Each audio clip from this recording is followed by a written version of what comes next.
Okay, next big topic to focus on. Lionel Messi. He finally won his first major trophy for Argentina. Everyone in the world is rejoicing, I think, apart from Brazilians, of course. Argentina beat Brazil in the Copa America final.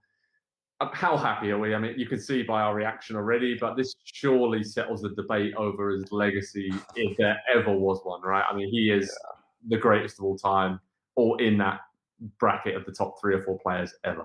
Yeah, we talked about it last week. Did he need it for his legacy? Would he have just not been a great player, a legendary player, if they hadn't won that one singular game against Brazil? No, absolutely, that's not the case. But the fact that he did it, it is the cherry on top. It was just so great to see him be that happy at the end of an international tournament, because we've seen it 3 times before, 4 times before, 3 Copa America finals and a World Cup final where he's just sat on the field after the final whistle, head inside of his shirt, tears coming down his face, and for everything that he has given to the game, for everything that he has given to people around the world, the joy that he has brought to players, to fans and onlookers, with the talent and everything that he's been able to do throughout his career, to see him actually get that reward was, that to me was the biggest thing. That now, he's done it all. There is nothing else that is left to be done in his career. He can enjoy the final few years that he has left. We can fully enjoy the final few years that he has left without all this talk of, well, he needs to do this, he needs to do that. He doesn't need to do anything more. He's done so incredibly much for the game already. And the way that his teammates just rushed to him and just bombarded him with the hugs and the love and the tears for him as well, that singing the Lionel Messi song afterwards, they did it for him as well. And that to me was the coolest thing, that somebody else finally in a final stepped up to help him. No, it did. Obviously, when Di Maria scored that goal and put him ahead, it was over here in England. I was like, I need to be watching this game, even though it's 3 a.m. in the morning. I want to see this moment for Messi, and I'm so happy I saw it live. And just to see, like you said, the reaction, the relief. I feel like a lot of pressure has been on the Argentina players around Messi over the years, because they keep getting the accusation thrown at them, like, why can't you do it for him? Why are you holding him back? And overall, it was amazing to see. And I just think, obviously, he's a free agent still at the time of recording, so he hasn't. We think he's going to re-sign with Barcelona, but for him to kind of have that moment where there's been so much uncertainty and he's been able to focus and have a great tournament. I mean, top goal scorer, assists, lead Argentina. Even though he didn't have the best final, he showed throughout the tournament that he can drag them through once again. But were Argentina worthy winners of this tournament for you in this final?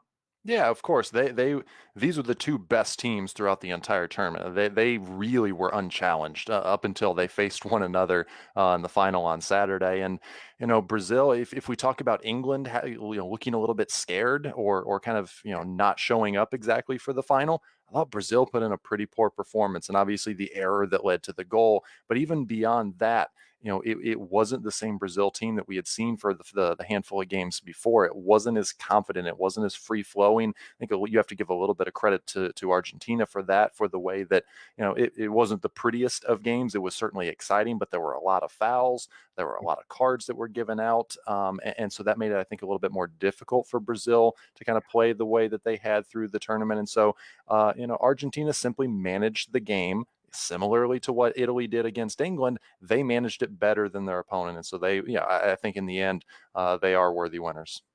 They are. And for me now, it's all about that debate, right? Now that Messi has the trophy, that's the only thing that Ronaldo had over him. So I'm going to put you on the spot.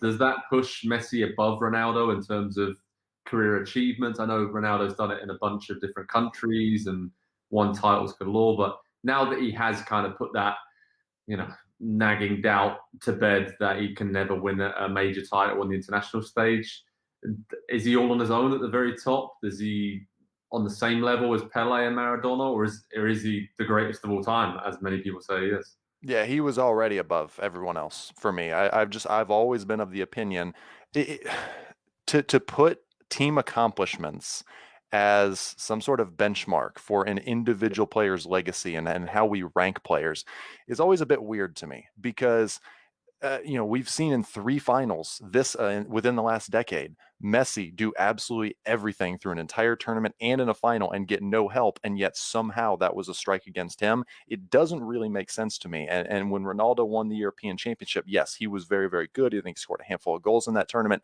but there was a plan, there was a system, there was an entire team that was working 100% in unison, pulling in the same direction, and that's why they won that tournament in 2016. Messi's never had that ever throughout his entire international career. And so, the fact that it comes late on in his career, it does make it a bit more of a storybook, not quite ending, but one of the final few chapters in that, because, it is crazy to think that one day, Messi's just not going to be there. He's not going to be on a field. He's not going to be playing. He's been so ever present in our lives for almost 20 years now. It feels like that once he's gone, he's gone. And so the fact that he gets to celebrate this, we need to be celebrating this with him as well. And I think we can finally just let the arguments about who's the GOAT, we don't need to do that anymore. I think Messi completely cemented that status for anybody that still questioned it on Saturday night. I think you can still appreciate, Messi and Ronaldo, that they're different types of players and they're both absolutely incredible at what they do. So I don't know that you necessarily have to compare those two. Just enjoy both of them. And the fact that they're both doing this at the same time and have been, like you said, for the last few decades is absolutely incredible. And in years to come, we're going to look back on this period as one of the greatest in history. Hopefully, there's emerging stars. We already know like Haaland and Mbappe and others are coming through, but it's quite difficult to see that anybody would reach their levels, both of them. And they'll be joined for history in terms of the debate about who was better or, how much success they had. But let's just enjoy both of them, right? Let's not pick one side or the other here. Let's just, as you said, be happy for Lionel Messi that he finally has won a trophy for Argentina.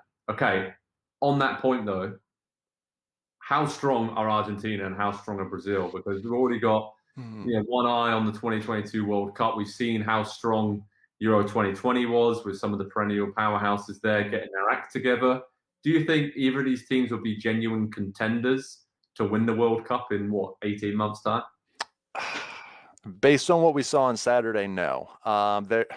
There are obvious, massive weaknesses for both these teams, and I think it's in about the same area of the field. Defensively, they're quite poor, and we saw, if you just kind of compare these two teams to some of the best teams that we saw at the Euros, I would fear for Argentina and Brazil if they had to, come up against one of them here, in this coming week. Obviously, they've got a year and a half to kind of figure some things out, but you're not just going to suddenly bring a player into the squad that's brand new. You don't make the signings like that. So it's just, I don't know.